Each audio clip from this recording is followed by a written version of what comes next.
nohints.com. Hello everyone, welcome to 5v5 Fridays. This is nohints.com's Aris. And this is Nosres. This week's episode, we'll be talking about the top 5 most badass swords in video games. Which can range from all different types of video games, from MMOs to RPGs to fight games. I'm going to get the list started with my number 5, which is from World of Warcraft, which is an MMO that's been going for well over 12 years. It's one of the biggest played MMOs in the world. They have huge competitions, and it pretty much made Blizzard Studio famous. The sword that I'm going to be discussing is Thunderfury, Blessed Blade of the Windseeker. It is one of the most iconic weapons and most sought-after weapons in the game, and for that reason, it's one of the most badass. It's not that it's the most powerful, but it takes so long to farm the materials for this weapon, and it's just one of those weapons that when somebody links it into trade chat, they continue to link it until the last person links it for about 30 to 40 minutes at a time. It's just one of those very iconic weapons, and if you have one, it's part of your collector's items, and it's a cool item to have, and you can brag that you have it. And my number 5 on the list is going to be the Soul Edge from the Soul Calibur series. This weapon here, especially in Soul Calibur 2, every single character had their own version of the Soul Edge weapon, whether it's the sword, whether it's nunchucks, whether it's a staff. The point is, the Soul Edge weapon, it's the cursed sword, or the cursed weapon. In this example, I want to use Nightmare, because he uses the actual sword of it. It increases your damage massively, however your health constantly is draining. So yes, you're losing health, but at the same time, you can pretty much two-shot somebody if you're using Nightmare or Sing Free. Number 4 on my list is going to be part of the Kingdom Hearts series. If you've ever played the game, you know you follow the main character of Sora as he goes world to war with his companions of Donald and Goofy as they try to fight off the darkness. The KeyBlade that's my favorite is the Pumpkinhead KeyBlade. It's based off of A Nightmare Before Christmas, which follows Jack the Skeleton. What's unique about this KeyBlade is it has a longer reach than all the other KeyBlades and actually has times 2 critical damage on it.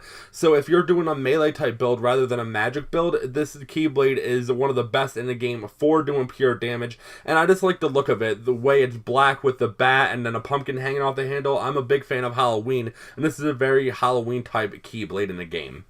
Number 4 on my list is Blades of Chaos from the God of War series. These swords are pretty much in every single God of War game, but the official one, the Blades of Chaos, is in God of War 1.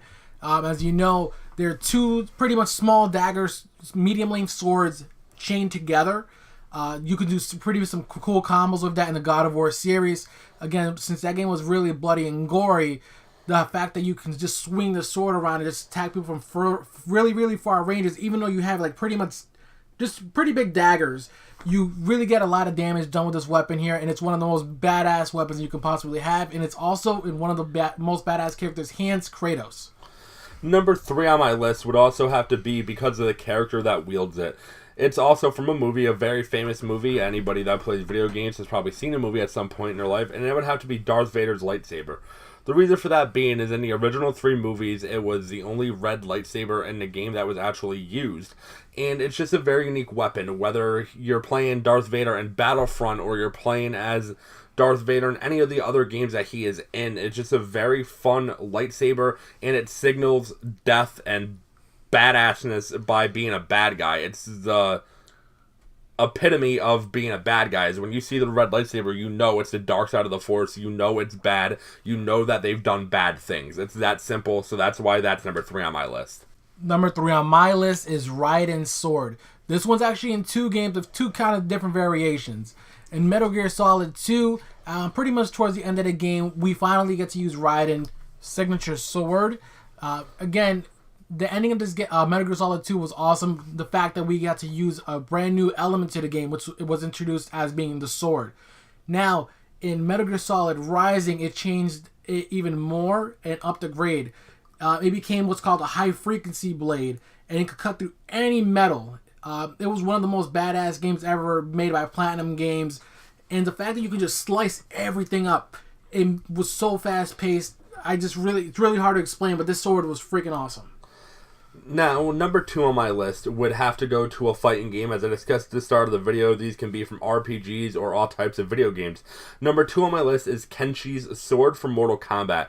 The reason for that being is because he is blind, but he has a power of telekinesis, and he can actually put his telekinesis through the blade to increase the strength of it, and kind of like the high-frequency blade from Metal Gear Solid, it allows him to cut through virtually anything. And just the fact that he's a blind swordsman that can use this sword to that capability and effectively fight other ninjas and other people from Mortal Kombat and hold his own is just an amazing fact to me, and that's what puts it as number 2 on my list.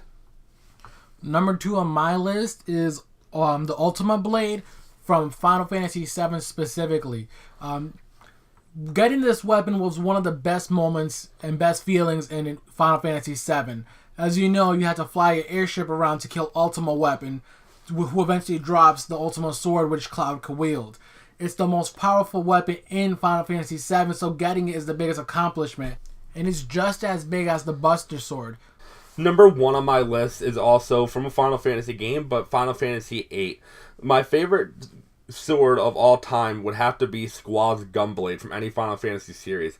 It's not that it's the most iconic or the most badass, but what I personally like the most about this sword and why it's number 1 on my list is nothing's cooler than being able to strike an opponent with your sword a few times and then pull a trigger and fire a bullet from the tip of your sword. To me, that's the most cool thing, and I liked it so much that they continued it for all 3 trilogies of Final Fantasy 13. Another reason why this is my favorite sword is this was the first Final Fantasy that I ever played as a kid. And for that reason, it's the most iconic, and I remember it the most because I just remember running around with Squall and being able to do his special moves and things of that nature with his Gunblade and doing massive amounts of damage to the opponent.